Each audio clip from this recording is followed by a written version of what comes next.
गुरु नानक साहब संग में मर्दाना बालाजी जंगल से गुजर रहे हैं। चलते चलते गुरु महाराज ने प्रश्न किया, बोले मर्दाना बालाजी एक बात बताओ, तुम्हें क्या लगता है कि मृत्यु कितनी दूर है? बालाजी ने कहा, सरकार कल आएगी नहीं आएगी खबर नहीं, कल का सूर्य देखूं नहीं देखूं पता नहीं। महाराज मुस्कुराए। गुरु महाराज ने कहा कि नहीं, तूने थोड़ा दूर समझा। मर्दाना तेरा क्या विचार है? मर्दाना ने क्या बोला, सुबह है सांझ होगी कि नहीं होगी खबर नहीं। बोले तूने भी दूर ही समझा। बोले फिर आपका क्या विचार है? बोले मुझे लगता है मेरे मालिक की कृपा से ये श्वास आई, अब अगली आए कि नहीं आए खबर। जीवन कितना, श्वास आई गई, फिर आई फिर गई, अब आई नहीं, खत्म। क्षणमंगूर देहस्थिमास धीरे भीमती त्वजतम जाया सुतादिषु सदा ममता विमुच्य। जीवन क्षणमंगूर, क्षणमंगूर, और उस क्षणिक समय के अंदर ही आपको वो पाना है। इतना जीवन, उस क्षणिक जीवन के अंदर आपको उस सुख को लेना है, उस अखंड प्रसन्नता को प्राप्त करना है। How it can possible? Is it possible? Nothing is impossible. Impossible itself says, I am possible. संभव है, संभव है, लेकिन सबसे पहले दृढ़ संकल्प आवश्यक है। दृढ़ संकल्प, मुझे ये प्राप्त करना है, उसको मैनिफेस्ट करना, मैं हासिल कर लूं, फिर उस पर पुरुषार्थ और फिर अनुग्रहीता। प्रभु साथ है, उनकी करुणा साथ है, उनकी कृपा साथ है, व्यक्ति प्राप्त कर सकता है। खुद ही को कर बुलंद इतना, खुद ही को कर बुलंद इतना कि हर तकदीर से पहले खुदा बंदे को पूछे, तू बता तेरी रजा क्या है। इतना संकल्पवान, इतना संकल्पवान आवश्यक है। हमारा भगवान का अर्थ ये है जो संकल्प ही संकल्प है, जो संकल्प ही संकल्प है वो भगवान है। इंसान माने जहां संकल्प भी है और विकल्प भी है, वहां केवल संकल्प नहीं विकल्प भी आ जाता है। वो मार्ग ढूंढ लेता है, उसे विश्वास नहीं, तुम ये कर लोगे, हाँ मैं कर लूंगा, आई शैल डू, मैं करूंगा, आई शैल डू। डाउट है, शंका है, अभी कुछ भ्रम है, I will do, I will do, करूंगा, निश्चित हो गया, सर्टेन हो गया, definitely I will do, not I shall do, I will do. होगा। आपका संकल्प मजबूत हो तो एक क्षण भी काफी है आपको ले जाने के लिए, मात्र एक क्षण। जो करते रहोगे भजन धीरे धीरे तो मिल जाएंगे ये सजन धीरे धीरे।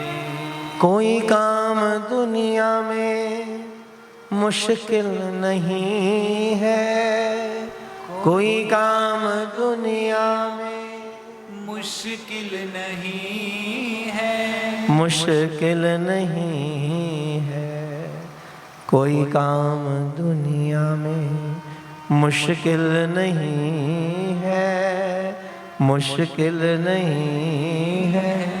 जो करते रहोगे यतन धीरे धीरे, जो करते रहोगे यतन धीरे धीरे, जो करते रहोगे भजन धीरे धीरे, तो मिल जाएंगे ये सजन धीरे धीरे।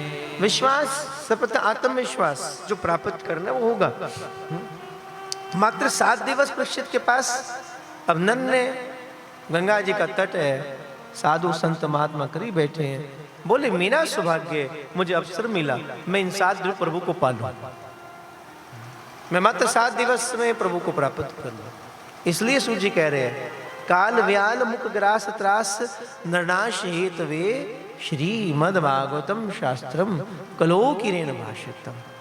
इस काल रूपी व्याल से बचना है तो एक ही साधन है, जीव जैसे तैसे भागवत की क्षण में आए, श्रीमद् भागवत की क्षण में आए तो प्राप्त होता है। और कब मिलता है? एतस्माद् परम किंचन मन शुद्धेन विद्यते, जन्मांतरे भवेत पुण्यम तदा भागवतम लभेत। एतस्माद् परम किंचन मन शुद्धेन विद्यते, मन को शुद्ध करने का, मन को निर्मल करने का कोई और साधन नहीं है, मात्र एक ही साधन है, आप जैसे तैसे कथा के साथ बने रहिए। सबसे सुगम साधन, सबसे सुगम साधन कथा आपको निःशुल्क कर। इसलिए परीक्षिते कथा वक्तुम सभायाम संस्थिते शुके सुधा कुंभम गृत्वे देवास्तत्र समागमन। जैसे सुखदेव जी कथा सुनाने लगे परीक्षित को गंगा जी के तट पर, तो कहते देवता आ गए आकाश से अमृत लेकर। बोले आप परीक्षित को अमृत पिला दो, ये मुक्त हो जाएगा, और बदले में हमें ये अमृत दो कथा। तो सुखदेव जी ने पूछा परीक्षित से अब तुम्हारी इच्छा क्या है? देवता तो आ ही गए हैं अमृत लेकर, तुम ये अमृत लेना चाहते हो या तुम कथा रूपी अमृत लेना चाहते हो? तो परीक्षित ने कहा गुरुदेव पहले बताएं दोनों में भेद क्या है। सुखदेव जी ने कहा अगर देवताओं का अमृत पिएगा तो इस अमृत का पान करने से तुम्हें स्वर्ग का सुख मिलेगा, देवताओं का संग मिलेगा, ये दैवी शक्तियां तुम पर कृपा करेंगी, तुम्हें स्वर्ग का भोग प्राप्त हो जाएगा, जो जो स्वर्ग में है ना सारा सुख वो तुम्हें मिलेगा। अब परीक्षित को सुख की क्या कामना? स्वर्ग से ज्यादा सुख तो हमारे यहाँ है सच्ची में। स्वर्ग में एसी नहीं है, हमारे तो एसी भी लगे हुए हैं। ठंडा पानी पीने को हमारे रेफ्रिजरेटर उनके नहीं है। जो लोग कभी गए हो स्वर्ग उनको पता होगा, है क्यों गया आप में? ये हमारे यहाँ ज्यादा भौतिक चीजें हैं। उनको तो आज भी अगर नृत्य करना है तो लाइव बैठना पड़ेगा, सब गंधर्व बैठेंगे वहां पर, तबले वाला बैठेगा, वो सितार वाला बैठेगा, सब गुनगुनाएंगे, फिर कोई नाचेगा। हमारे यहाँ तो ये झंझट भी नहीं है, कोई नहीं आए तो नाच कैसेट चला दो, पिंटू जी काफी अकेले, जो मर्जी गवा लो महाराज, क्या फर्क पड़ता, सब कुछ रिकॉर्ड। स्वर्ग में नहीं है। परीक्षित को बोला बोले क्या फायदा, तुम हमारे यहाँ आओ तुम्हें ज्यादा मिलेगा। भारत के राजा है, सुख की चाहना नहीं थी, भौतिक वस्तुओं की कामना परीक्षित के मन में नहीं थी। परीक्षित ने पूछा श्रीमद् भागवत के अमृत से क्या होगा? पहला प्रश्न था देवताओं का अमृत क्या करेगा, अब दूसरा प्रश्न है अगर मैं ये 7 दिन बैठकर श्रीमद् भागवत का अमृत पान करूं तो इससे क्या होगा? ये सुनकर सुखदेव के नेत्र भर आए। बोले परीक्षित श्रीमद् भागवत का अमृत पान करने से साक्षात वृंदावन बिहारी की प्राप्ति हो जाएगी। ये उन तक ले जाने वाला है, ये प्रभु तक ले जाने वाला है। हमने ने स्पष्ट है। और कहते देवताओं को डांटा यहां पर, श्री मद भागवती वार्ता सुरनामपि दुर्लभा। देवताओं को भी दुर्लभ हो गई महाराज, डांट के बगा तुम जाओ, तुम बैठने के अधिकारी नहीं। इस कथा में शुकताल में देवताओं को एंट्री नहीं मिली, उनको भगा दिया गया क्योंकि वो अधिकारी नहीं थे। तो इसका अर्थ देव अधिकारी नहीं है क्या? नहीं, देवता परम अधिकारी है। आप ये विचार मत करना कि यहां देवता अधिकारी नहीं है, देव परम अधिकारी है। लेकिन भगाने का कारण मात्र इतना है कि कथा सुनने का एक सलीका होता है। ये अमृत दे दो, बदले में ये अमृत ले लो, ये सौदा है। कथा में सौदा नहीं होता, कथा में व्यापार नहीं होता, कथा प्रेम का ट्रांसफॉर्मेशन है। देवता परम अधिकारी हैं, ऐसा नहीं आगे कथा होगी तो देवता आएंगे। पर इस कथा में गुरु केवल संकेत कर रहे हैं, अधिकार की बात कर रहे हैं कि अगर तुम्हें कथा में बैठने का सलीका नहीं पता तो भले तुम कितनी बड़ी पदवी पर हो, तुम देव तुल्य भी क्यों ना हो, तब भी तुम्हें कथा में बैठने का अधिकार प्राप्त नहीं होता। ये सलीका, ये आवश्यक है सीखना कि कथा आपके मन मंदिर में प्रभु को प्रादुर्भाव कर रही है। यहाँ कथा संकेत कर रही है। आप कथा में आए तो आपको कथा में बैठने की, कथा को प्राप्त करने की लियाकत होनी चाहिए, वरना आप किसी भी डेसिग्नेशन पर हो फिर आप भगा दिए जाएंगे। श्रीमद् भागवती वार्ता सुरनामपि दुर्लभा, संत समागम हरि कथा तुलसी दुर्लभ दो। भगवान को पाना सहज है, सरल है, सुलभ है, लेकिन अगर मुश्किल कुछ है संसार में तो किसी भक्त को खोजना बड़ा मुश्किल है, किसी संत को प्राप्त करना बहुत मुश्किल है, किसी साधु को मिलना मुश्किल है। साधु मतलब केवल वस्त्र से बात नहीं हो रही है, जो सीधा है वो साधु है, जिसके पास बैठकर मन शांत हो वो साधु है, जिसके करीब चलकर हरि चिंतन करने को मन करे, जिसके करीब बैठकर कृष्ण प्यारे लगने लगे वो साधु है। केवल वस्त्र से नहीं, वस्त्र संकेत है, हमने प्रथम प्रणाम वस्त्र को ही किया। इस वस्त्रों की अपनी एक महिमा है।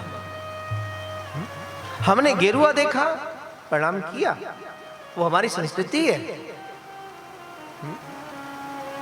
एक साधु दिन रात साधना करता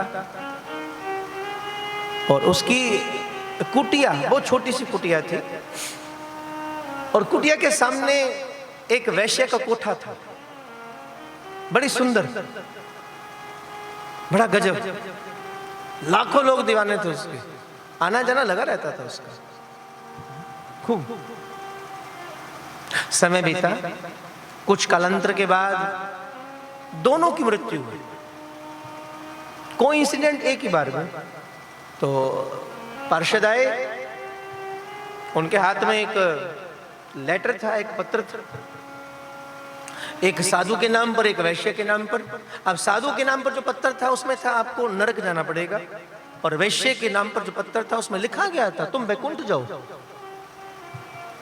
अब साधु को तो बड़ी झंझट हो गई, ये तो बड़ी गड़बड़ हो गई है, ये तो गलत लेकर आए, मुझे लगता है गड़बड़ हो गई है, ये चेंज हो गया होगा, ये देख लो, ये नरक वाला उस वैश्य का होगा और वैकुंठ वाला मेरे नाम का होगा। तो उन्होंने पढ़ा, देखा, नहीं, नाम तो यही लिखा है, आप वाले पर नरक के और वैश्य वाले पर वैकुंठ लिखा। तो साधु ने तो झंझट कर दिया, बोले फिर देख लो, ऐसा ना हो कहीं गलती हो जाए, वो डांटेंगे तुम्हें, मारेंगे तुम्हें तुम्हारी सरकार, तो एक बार पूछ लो उनसे चलकर। तो पार्षदों को लगा हो सकता है भूल हो गई हो, तो चलते वापस। तो वापस गए, धर्मराज को दिखाया, सरकार को गड़बड़ तो नहीं होगी, साधु वाला नरक वाला बोल रहा है, वैश्य वाला पत्र वैकुंठ की ओर चलता। धर्मराज ने कहा कुछ गलत नहीं हुआ, सही बोल रहा हूं, तुम जाओ। अब पकड़ा दोनों को, साधु को नरक ले जा। साधु ने पूछा झंझट क्या था। अब धर्मराज ने कहा सुन, तू साधु है, तूने साधना की, तूने वस्त्र धारण कर लिए, लेकिन कितनी बार दिन में तेरा मन वैश्य के कोठे पर चला जाता था, दिन में कितनी बार तू जैसे तैसे वैश्य के रूप को देख ही लेता था।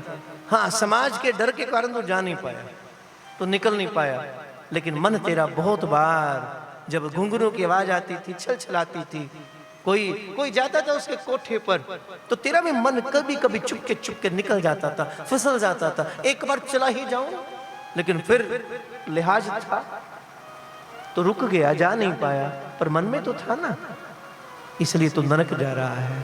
और वैश्य जैसी भी थी, रोती थी, ठीक है, उसको अपने जिस्म को बेचना पड़ा, ना जाने किस जन्म के दुष्कर्म के कारण मुझे इस जन्म ये लेना पड़ा, लेकिन कितनी बार रोते रोते वो कल्पना करती थी, हे प्रभु फिर भी कृपा बड़ी की है आपने, कम से कम मेरे कोठे के सामने साधु का झोंपड़ी है, साधु की कुटिया है, कम से कम साधु को देखकर तो मन शुद्ध हो जाता है।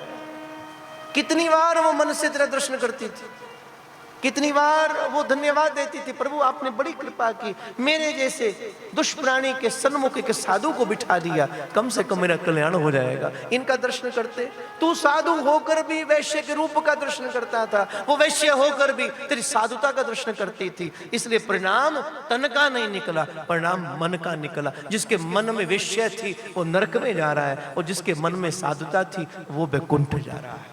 इसलिए सन्यास आपके मन का है, ध्यान रखना, मन कहां है। कथा में बैठकर भी, शिवपुराण में भी कथा आती है, दो दोस्त चले जाते, एक ने कहा चल आज शिवरात्रि की बेला चलकर थोड़ा भजन कर ले। अरे कहां झंझट में फंसता है, जवानी मिली थोड़ा एंजॉय कर ले। दो चार दोस्त मिल बैठेंगे, मैं तू और हमारा बैक पाइपर, चलते हैं तो एक वहां, इतनी झंझट मत लो, पहुंचे नहीं हो यही पहुंच गया, एक बैठा मंदिर में, एक बैठा ठेका शराब देसी अंग्रेजी, अब वहां चल रहा है, वो अपनी मस्ती, वो अपनी मस्ती। पर कुछ क्षण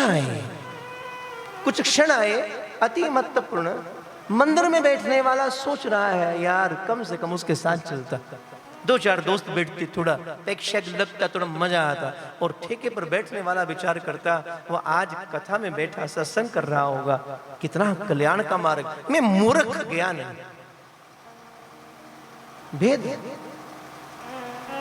शराब सन्मुख लेकर बैठने वाला विचार कर रहा, मैं मूर्ख गया नहीं, उसका कल्याण हो रहा होगा, वो शिव कथा सुन रहा होगा, वो शिव की कृपा हो रही होगी, और मंदिर में बैठने वाला विचार करता है कहां फंस गया, के नींद आ रही है, उसके साथ चला जाता, एक दो पेग लगाते हमारी भी मस्ती होती।